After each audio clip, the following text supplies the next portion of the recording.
আসসালামু আলাইকুম বন্ধুরা, কেমন আছেন? আশা করি ভালো আছেন।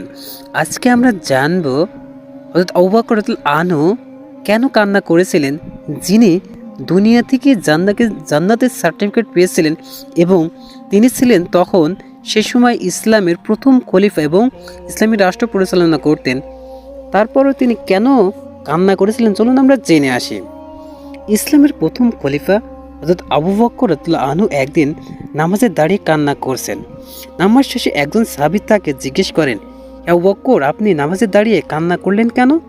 তো আবু বকর রাদিয়াল্লাহু আনহুর চোখ বেয়ে তখন পানি ঝরছে। এই কথা শুনে তার অন্তরে যেন আবার কেউ ঢেউ উঠল।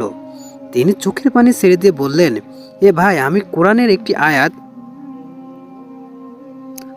পড়ে কান্না করছি। তখন সে সাহাবী জানতে চাইলেন, কোন সে আয়াত যা আপনাকে ক্রন্দন করলো?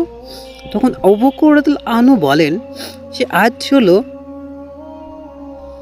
আয়াতটির অর্থ হলো এমন যে নিশ্চয় আল্লাহ মুমিনদের জানমাল কিনে নিয়েছেন জান্নাতের বিনিময়ে। আয়াত তাওবা আয়াত 111। সাহাবী ভেবেছিলেন জাহান্নামের শাস্তি কোনো আয়াত হবে, হয়তো এজন্য আবু বকর এমন কান্না করছেন। কিন্তু এই আয়াত শুনে সাহাবী একটু অবাক হলেন এবং আবু বকরকে জিজ্ঞাসা করে বললেন, হে আবু বকর,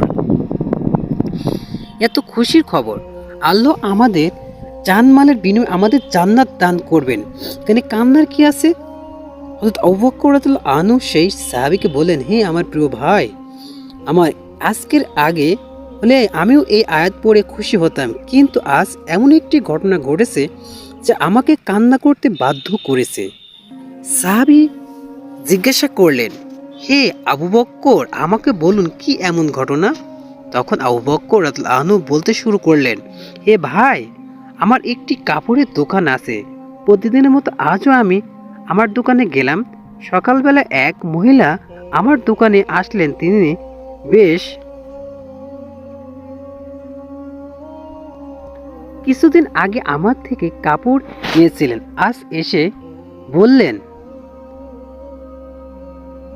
আবু বকর, আপনার দোকান থেকে কিছুদিন আগে কাপড় নিয়েছিলাম, আজ কাপড়গুলো ফেরত দিয়ে আমি টাকা ফেরত নিতে এলাম।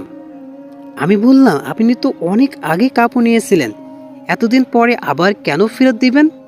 মহিলাটি বললেন, আবু বকর, আপনার কাপড় আমার পছন্দ হয়নি, আপনি আমার টাকা দিন এবং আপনার কাপড় ফেরত নেন।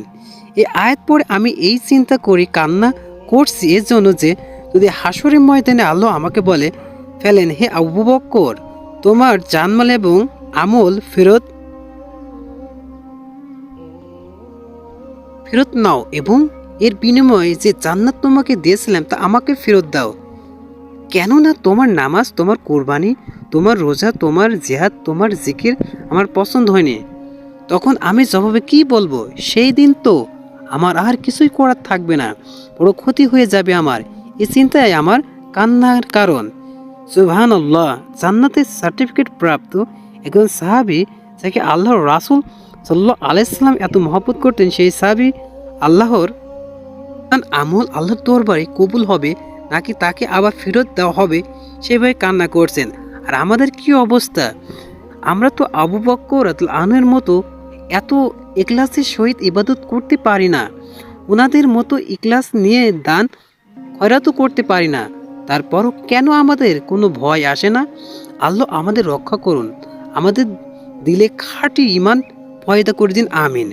আসসালামু আলাইকুম বন্ধুরা, ভিডিওটি ভালো লাগলে শেয়ার করে আমাদের সাথে থাকবেন।